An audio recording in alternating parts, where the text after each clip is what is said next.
Entrepreneurship, got that inspiration. Yeah, now I'm just doing it. Working on these projects, my ideas I'm pursuing. No matter what the problem, the solution, I'm proving it. Let's talk about it and open up the dialogue. Contractors telling their stories about how they got it started and how they keep it going. The passion fuels the mission, now we blasting into orbit, we gone. That's where we grow from. Started with the vision, make the pitch and knock it out the park like home runs. We keep it moving, self-belief, no doubt. Pass off the mic to my man's Jim Crowd. I don't wanna stop for nothing.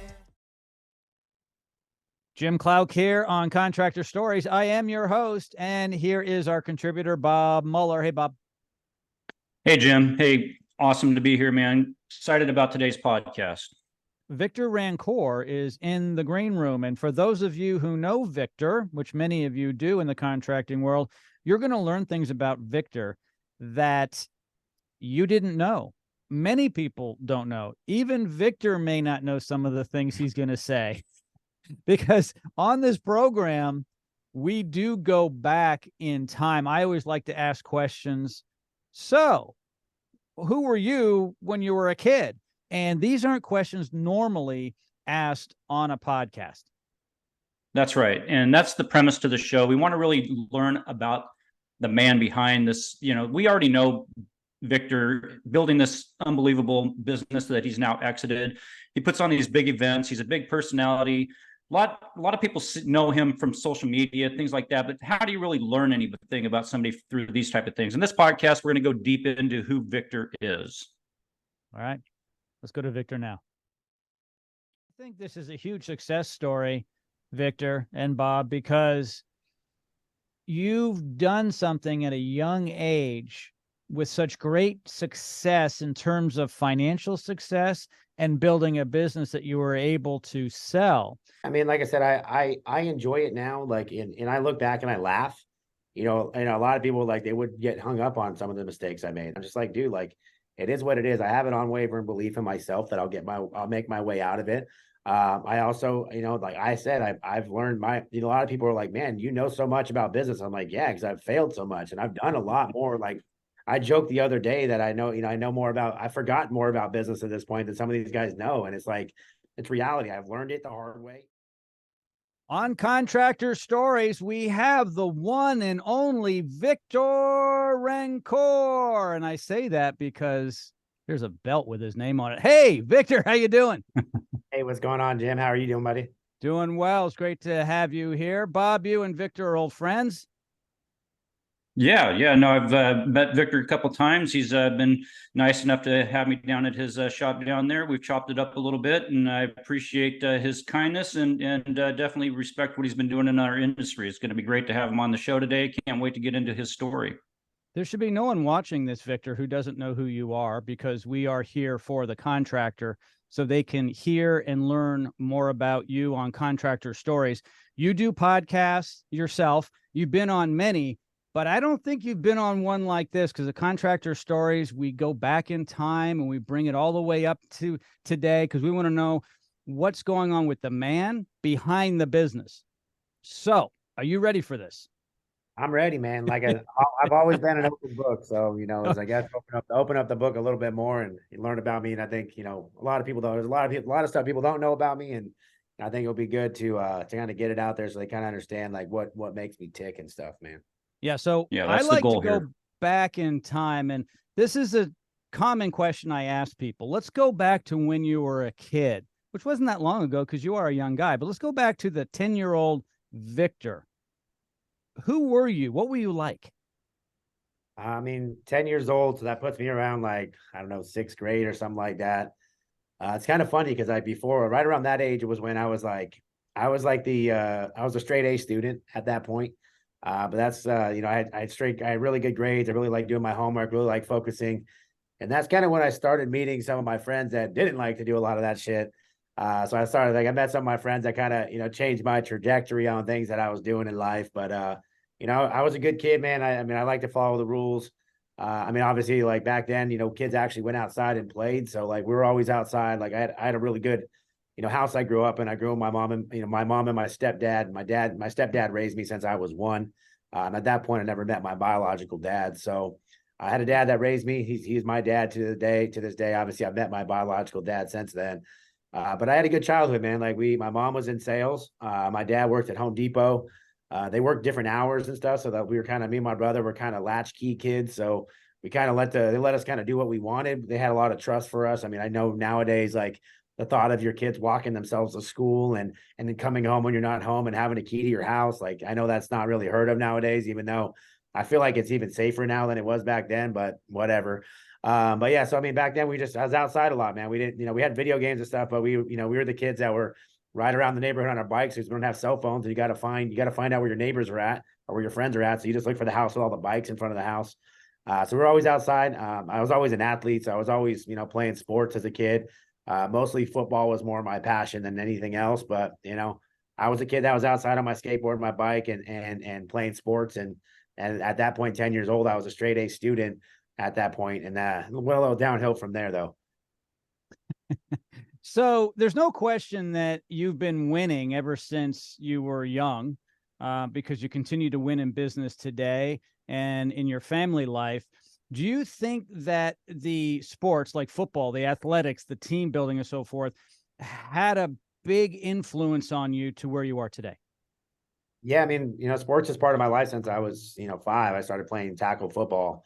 And it did change a lot, man. Like it kept me, away from some of the dumb friends, right? I had to go to practice every day while my friends still hung out and did stupid things. But it was one of those things that always kept me motivated. Like I wouldn't have graduated high school if it wasn't for football. I went to school so I could play football. I didn't go to school I didn't go to football to go to school. You know what I mean? Like that's what kept me in school. It's what kept me focused. What kind of pushed me through. I've had bad ADD pretty much my whole life, so it was always hard for me to focus.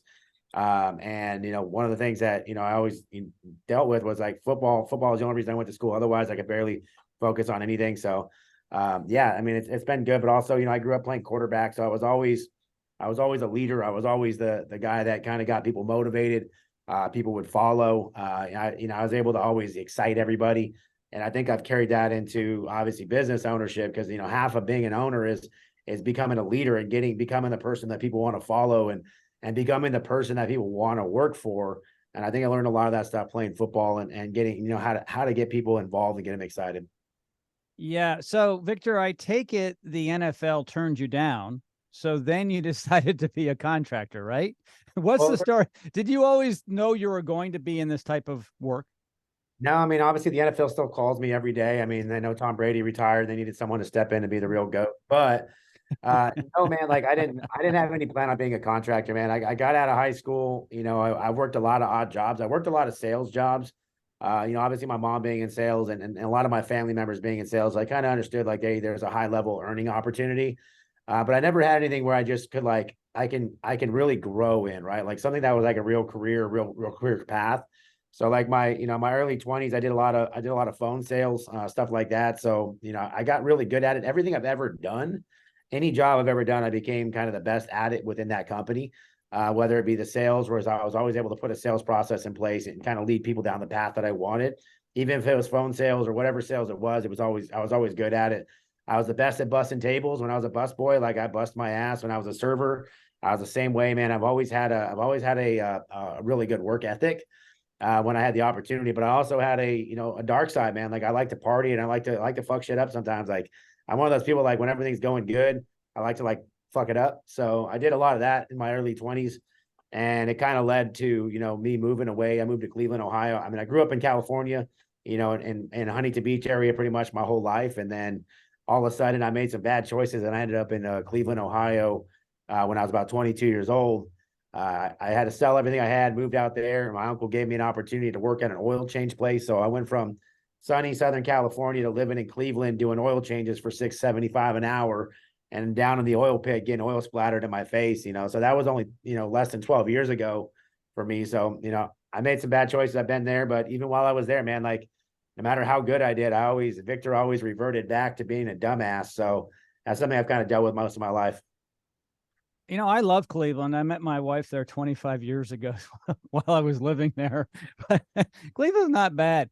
It seems that you were into self-sabotage. Is that what you mean by screwing stuff up all the time? Did you sabotage yourself? Yeah, I mean it's been a cycle I've dealt with my whole life, and and I've gotten, I've now been able to kind of catch myself a lot better. But yeah, I would say it was self-sabotage a lot of times. I grew up, around obviously I was the oldest brother, but my mom was the oldest of eight, and she had five younger brothers, and they were pretty much like my older brothers because we were so close in age because my uncles are only 4 or 5 years older than me. So I kind of followed in their footsteps, and they were mostly degenerates, man. They grew up in Baldwin Park, which is really a really kind of ghetto part of town. We were the only white family there, and I remember being a kid, and my uncles were in gangs, and I remember my grandma's house, like drive-bys and stuff like that, and while she was babysitting us. So these are the kind of things that I kind of grew up around, and these are kind of the people that I looked up to. We're partying and doing stupid shit. So I kind of just fell into that kind of line. But I also, like, I think I've been like the one that's like trying to change my family trajectory, and I've been the most successful one ever in my family, and definitely the first millionaire in my family. So stuff like that, man. I've had to battle it and stuff like that my whole life. But yeah, so I would say self-sabotage is something that's definitely happened a lot in my life.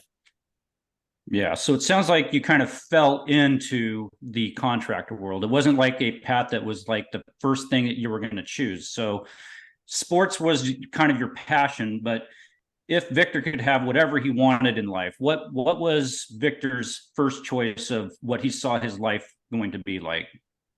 Honestly, I had no vision of that, man. To be honest, I went through a lot of hardships in my early 20s, and and really just no direction. I had no direction, no goals.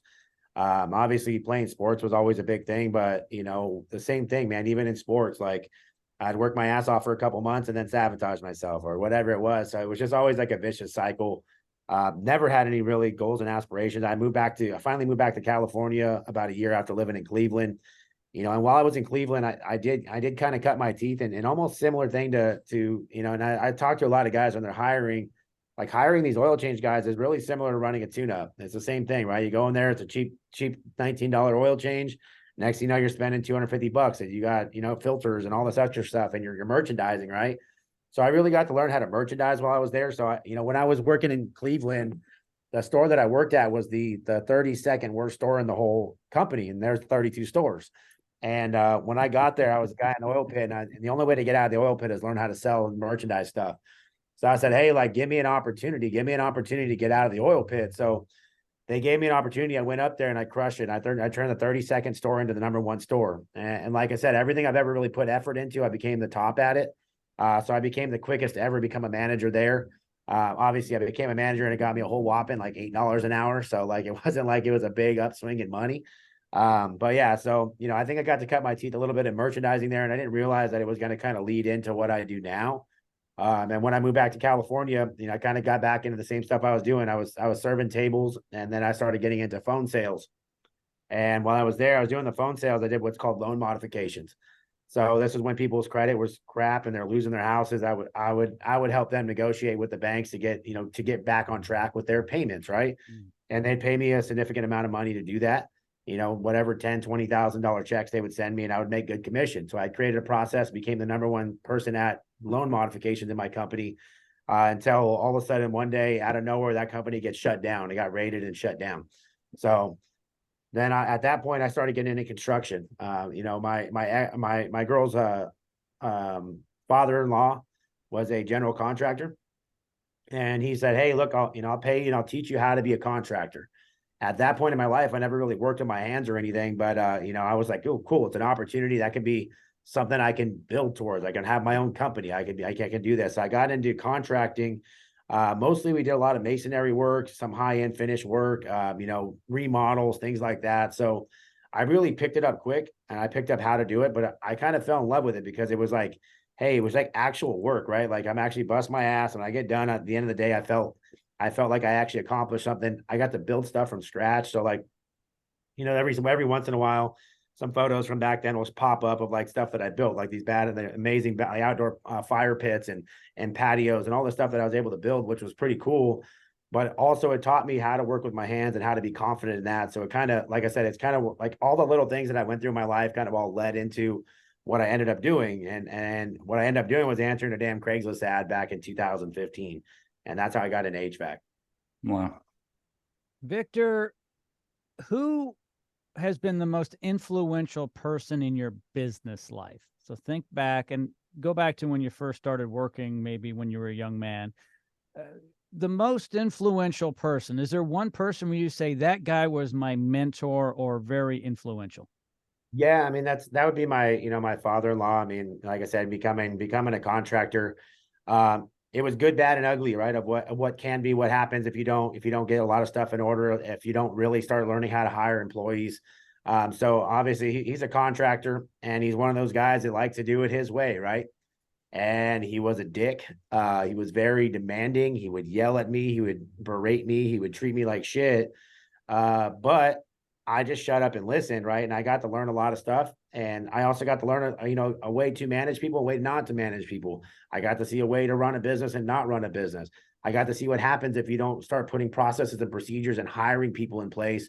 Because guess what? Now he's 55 and he's got 2 knee replacements. He can barely walk, can't get out of bed in the morning. So I got to see, the good, bad, and ugly of the contracting business, and what happens if you don't take it serious and don't build a business and try to do it all yourself, and what happens to your body. So, I would say it's kind of crazy. Like even when I'm working on stuff nowadays, like some of the stuff that he used to yell at me, like I'll be doing it and I'm like, all of a sudden I have like a fucking PTSD of him yelling at me, but it reminded me of like, oh no, you gotta do it this way. So yeah, he taught me a lot. His name was Harry. Harry was he's exactly what every contractor turns out to be if they don't build a real business. And I Yeah. feel bad for him. And but he still has that stubborn way, man. He's just so stubborn. It has to be his way or the highway. And if it's not perfect, then he's not going to do it. And that's why he was never able to grow or scale his business. So I think that would be Yeah, I can identify with a little bit of that, Victor, as I'm an older guy myself, in my upper 50s, and kind of went down that journey myself a little bit, kind of got sidetracked, but now I'm kind of seeing the light. I've seen the light for the last few years and things have definitely shaped up for me. But it sounds like you've had a really great family. Sounds like you guys are close. Sounds like a little bit of craziness, but a lot of closeness as well. What was it like at a Rancour Thanksgiving? A little wild. I mean, we're a bunch of big dudes. So, I mean, I'm like, I'm almost kind of like the runt compared to some of them, 6'4", 6'5", 6'8". Like we got a bunch of big people in my family. So there's a lot of food going around. Back in the day, it was a lot different. A lot of my family's moved back to Cleveland now or passed away. So like now it's like, it's the only people left over here is just me, my brother, and my mom, as far as our family in California. So it's definitely a little bit different now. But back then it was a busy house, right? My mom was the oldest of 8. Everybody had kids. It was a wild place. I think I was always the one that kind of like stood out, like, like he doesn't belong with some of these idiots, but I still kept hanging out with him. You know what I mean? So it was kind of a blessing they moved away, kind of get away from all that influence and stuff. But yeah, no, it was always fun. I mean, our house growing up was the party house. So like every weekend, everybody come over. We had our pool. We'd always have parties and the neighbors would party. So, back in the day, like people actually, like neighbors used to like talk to each other and hang out with each other. So that was pretty cool. So like I got to grow up in a community, like everybody, like we had all of our best friends live right there. All of our parents hung out together, partied together. So we had a good community growing up. And that's where, even with our family events, like we'd host them at our house. And so it was a good childhood. Like I think that a lot of people don't get to live the childhood that I did.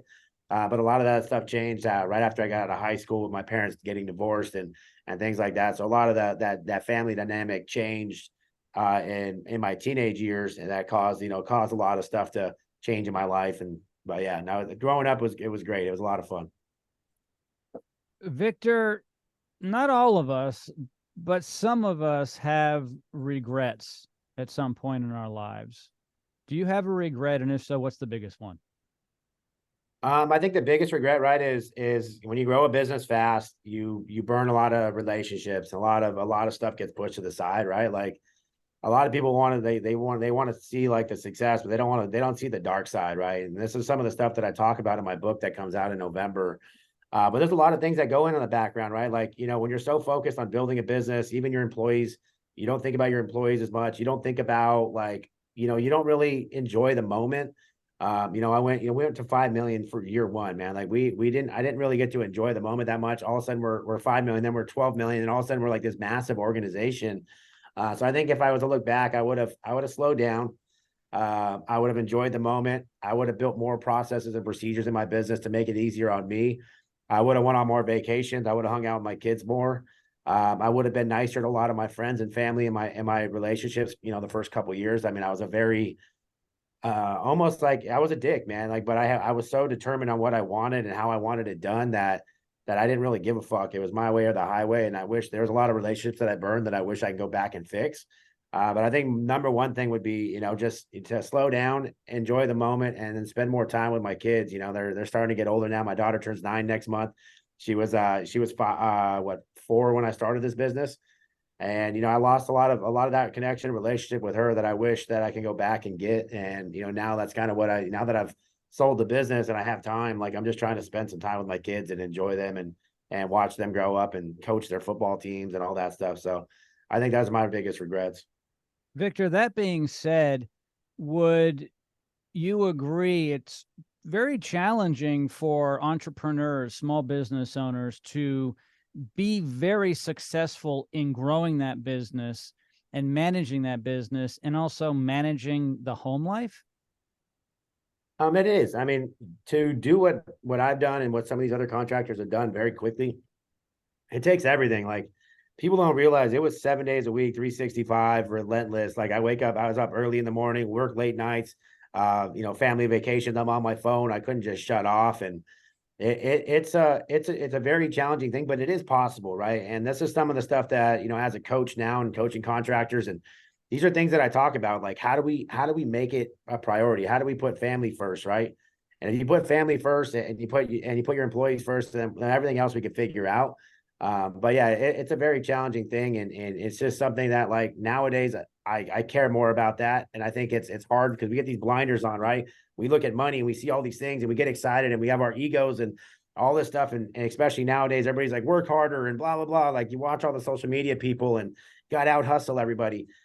Put your family first, and then everything else will work itself out. So I think that's something that, if you're a contractor, you're listening to this and you're working those late nights, it ain't worth it, man. Figure out a way to put the processes in place, or learn how to shut off or take some time with your kids, because your kids are going to be the ones that remember it later, and you don't want to regret that.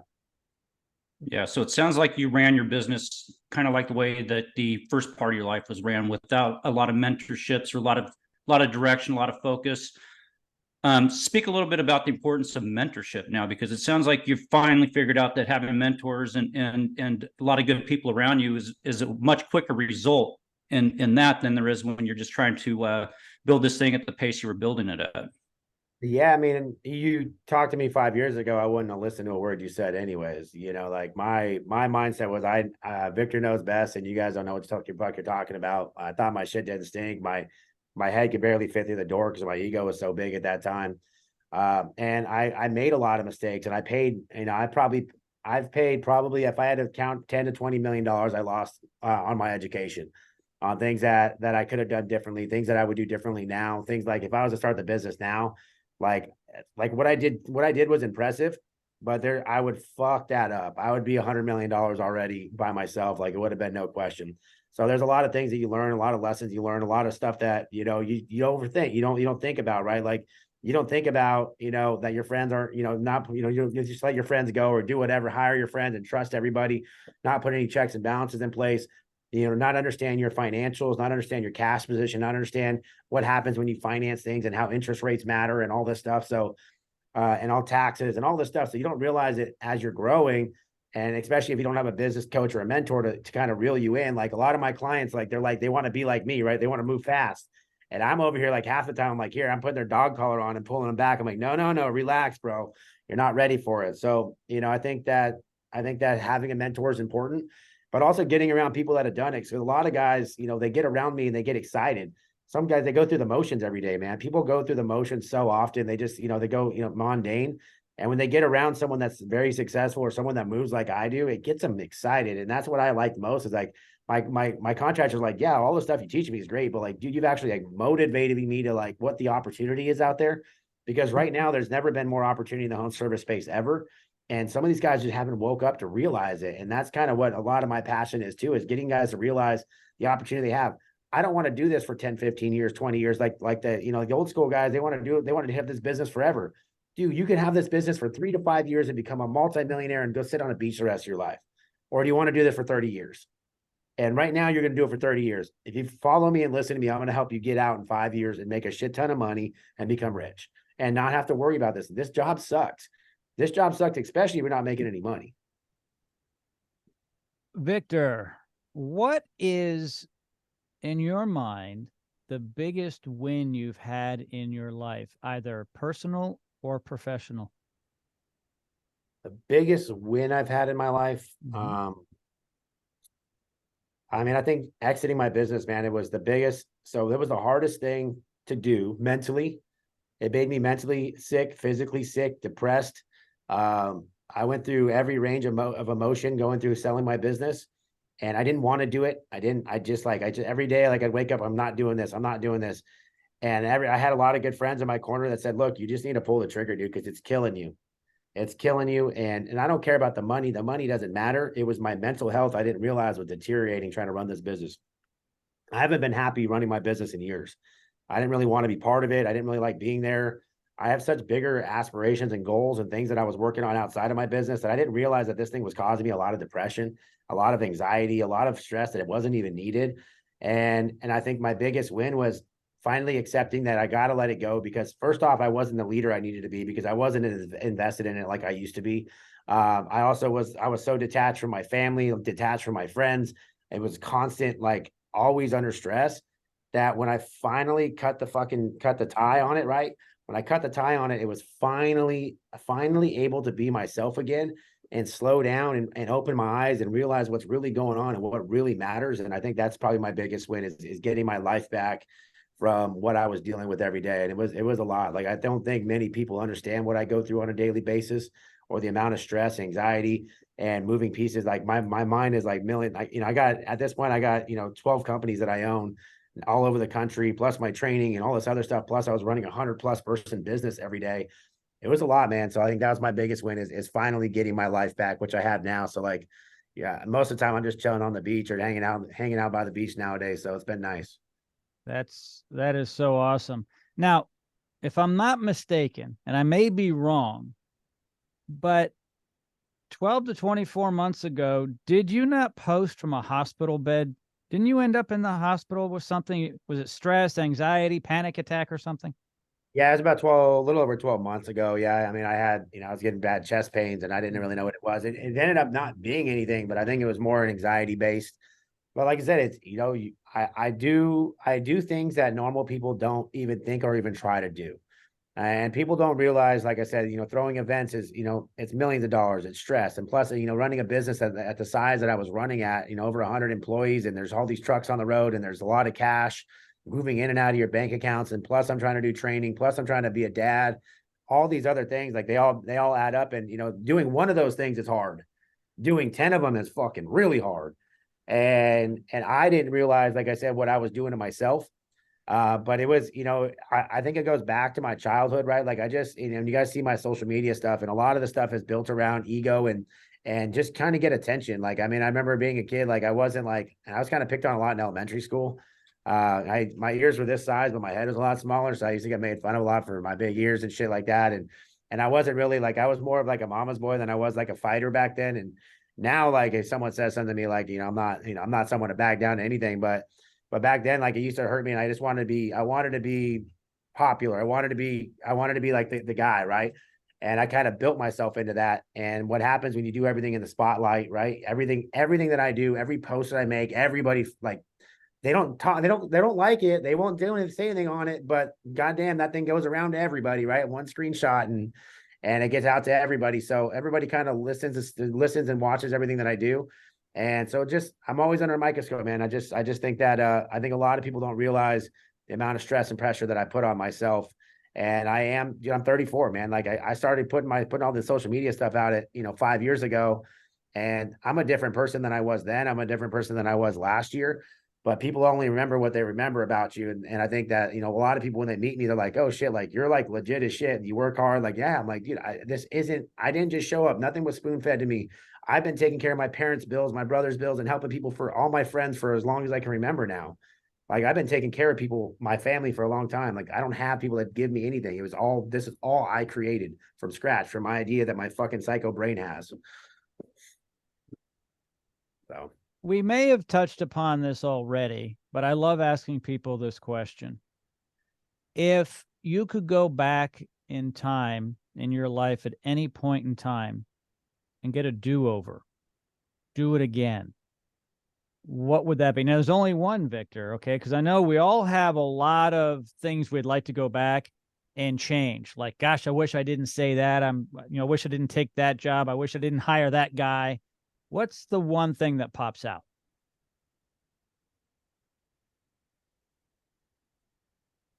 I wish I would have planned my business before I started my business. So, one of the things, obviously, I had no plan of starting this Absolute Airflow.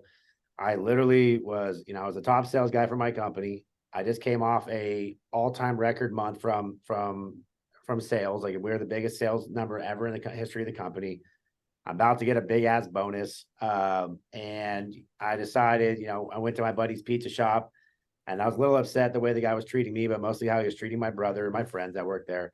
And I remember just having the conversation at the pizza shop, and all of a sudden we have a couple IPAs and it sounds good. Let's start a business, right? Well, once I get my head going onto something, like I'm not a 1 foot in, 1 foot out type of person. I'm like, hey, we're fucking going. And that night I went home, came up with a business name, came up with all this stuff, and then a couple of days goes by and I'm like, okay, I'm going to start this business. And then, me and my brother, he's going to start working with me. And I told my brother, I was like, yeah, I'm going to quit. Well, I meant like quit after I got my bonus and like all this stuff. And my brother's like, he calls me like, hey, I just quit. I'm like, what the fuck? You actually did it? Like, I wasn't ready to quit yet. So like all of a sudden we quit my job and I'm making a shit ton of money, and I'm starting a business. I have no idea what I'm doing, how to start a business, how to attract customers, how to do financials, how to do anything. So it was literally from idea to action in 5 days. Literally idea to a business in 5 days. I didn't have a contractor's license. I didn't have the insurance set up. I didn't know what I was doing as far as marketing. I didn't even know how to. Our first job, we ran it through my friend's pizza shop's credit card processor. Oh, So all of a sudden I get done with an AC job and we go run the credit card. My buddy's like, I just bought a $9,000 pizza. The hell's going on here? Like, there's a lot of things that like I wish I would have thought about, put plans in place and just been more I guess tactful going into it. But that's just also my personality. Like, if you go and like take a DISC test or any of those like personality tests, I'm like I don't think through shit a lot of times. I'm just like I'm an action taker, but like I am a very reactionary person. I'm a very my ex calls me willy nilly. Like, I just fucking do whatever I want. And when it comes to my head, I just go all in. And I think it's been, very detrimental to a lot of stuff I've done, but it's also what's caused me to be successful. And I always tell people, like, I make more decisions I can make 10 decisions before you make one. I might fuck up on 7 of them or I might fuck up on 3 of them, but I get 7 right. Now I'm already 7 decisions ahead of everybody else that only made 1. So I think that's something that's been very successful for me, but also very detrimental. That's hurt me in a lot of things. So yeah, if I would go back, I would go ahead and plan the business out before I did it. Victor, it's interesting you say that, because my next question is what is the secret to your success in business? And I think you just nailed it.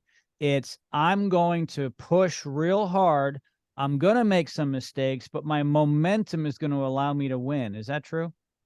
That's exactly how I feel. And I also have an unwavering belief in anything that I do. Like, I'll go full speed on it and I'll push and push until I realize until I know for sure that it was wrong. But sometimes you have to believe in what you say. Like, so many guys give up so early. Like, I'm also like, I look at business and I look at life down the road, right? Like, what I do today, like we talked about the events and all the money I put into and all the stress, but like, what's the compound effect of that event over the next 5 to 10 years? What's it going to do to me? What's the compound effect of me posting social media videos every single day for the next 5 to 10 years? What's the compound effect of us creating a podcast and taking our time and doing it? Like, it kind of sucks building a podcast. You all of a sudden, your first one, you're like 80 listeners, like 80, what the heck? I thought this was the best podcast on the planet. And then it takes time and it starts snowballing and you start getting 100,000 listens and downloads and all this stuff. So a lot of people want, what's this term? Like they overestimate what they can get done in a year and underestimate what they can get done in 5 years, right? Mm-hmm. Yep. And it's one of those things. It's like, you have to just make a decision. You have to go all in, and you have to believe in the process and believe in what you thought about in the first place. Like, I knew day one when I started my business, I was like, what the term is, burn the ships, right? I was all in and I wanted to build the biggest, best home service company in Southern California. And a short period of time, we built the fastest growing home service company in the country. And we all not only did it, we did it the right way. We didn't rob, steal, or cheat. We had some of the best reviews. We took care of our customers. My employees love me. There's not very many people that work for me that will say, hey, look, I don't like that guy. So we did a lot of things right. And it's just because I believed in myself and I kept pushing forward. I think this is a huge success story, Victor and Bob, because you've done something at a young age with such great success in terms of financial success and building a business that you were able to sell. You made a crap load of mistakes, my friend, but the benefit is you're young. When you go to do another project, it's going to be a lot easier and cleaner, and you can help millions of, literally the whole world, if they just go to your events, they buy your book, listen to podcasts. I mean, you are the poster child for what not to do. No offense, but what not to do. And that's how people learn. It's so much better to learn from other people's mistakes, everybody. Learn from Victor. Yeah, I mean, like I said, I enjoy it now. Like, and I look back and I laugh. And a lot of people like they would get hung up on some of the mistakes I made. They would just be stuck on it. I'm just like, dude, like it is what it is. I have an unwavering belief in myself that I'll make my way out of it. I also, like I said, I've learned a lot of people are like, man, you know so much about business. I'm like, yeah, because I've failed so much and I've done a lot more. Like I joked the other day that I forgot more about business at this point than some of these guys know. And it's like, it's reality. I've learned it the hard way. And I've also took my time, like, throwing these events. It didn't start with this. I went to events, right? I would go to events and I would see them and I would learn from them and I'd start listening to people. Then I started getting around winners, the Tommy Mellos and Ishmaels and these guys, and I'd see what they were doing. And I'd get around people that I wanted to be part of. And I go to Andy Elliott's thing and Brad Lee, and I just start meeting these people that I'm like, okay, I want to be like these guys. They've done things that I want to do. And I go and pick their brain and figure out what they did, how they did it. And I go and implement, right? Like the biggest thing that I take away from anything in life, right, is action. I didn't become one of the top sales guys in the country because I didn't go ask other people what they did. I took everything in life. No one's doing anything new or original anymore, right? Nobody. It's R&D, right? You take a little bit from everybody else and you rob and duplicate it and make it your own. And everything that I've done, I've learned it off of somebody else. I took it from them and I made it my own, and I made it either better or just did it differently than them. But we're all doing the same shit. It's just who can apply it, who can take the information in, and then who can apply it faster. I apply information faster. If I find out something that's going to work, I'm implementing it today. I'm not fucking waiting until next month. And I talk to my clients a lot. I'm like, dude, I've told you all the same shit for months and months and months. You haven't implemented it. I've said, like, you asked me why I won and you're not winning, is because if someone gave me that information, I'd be like, dude, we're implementing it today. This is how we do business going forward. This is a better way. I'm not messing around anymore. And this is how we do it. So many guys are too scared to just pivot and look and find a better way and admit that they were wrong and move on. And that's where you've changed, because you were the guy who wouldn't admit that you were wrong and you didn't want to listen to anyone else. And I've got to say this, Victor, I'm proud of you and congratulations, because at this point in your life, you've gotten to the point where you understand where you were and who you were. And if you kept going down that road, you probably would have ended up dead. Yeah. Like I said, it's a reality, and it's, and I think it's good because I get to see some of my family members in the position they're in and what happens when you don't change, right? Like, even like I met my biological dad for the first time last year. And when I met him, I've never met the guy in my entire life. I'm 33 years old. He gets out, he walks like me, he talks like me, and he looks like me, but he looks like me if I didn't change my life. If I didn't start making the right choices, that's what I'm going to look like. He's almost 70 years old. He's skinny as all shit. He's a hardcore alcoholic. He has to drink a bottle of alcohol in the morning just to stop shaking. He's sick. He's dying. He's got, stomach cancer. He's burnt every bridge he's ever been part of. His kids don't want to talk to him. And he's living in a shitty apartment in Boston doing odd jobs just to survive. And that's the reality of what could happen to me. And I think it's a good reminder of, first off, thank God that my dad that raised me because he had great work ethic, and he was just a good person, and overall just, taught me how to be a man. Thank God that's who raised me. And then also that, like, dude, like, I have to be right. I have to be better for my kids. I have to do the hard stuff that we don't want to do. I have to do it because I want to make sure that I leave a legacy that matters and someone that people want to be around when I die. Yeah. Victor, this has been amazing. I wish we could talk all day. We're going to have to go. Yeah, Bob, but he's got any a big last event. words? Yeah, he's got a big event coming up in Austin. This is a time we'd like you to plug that event. Tell us a little bit about what's different this time at this event and what we can expect in Austin, as well as maybe a little bit about your book you got coming out.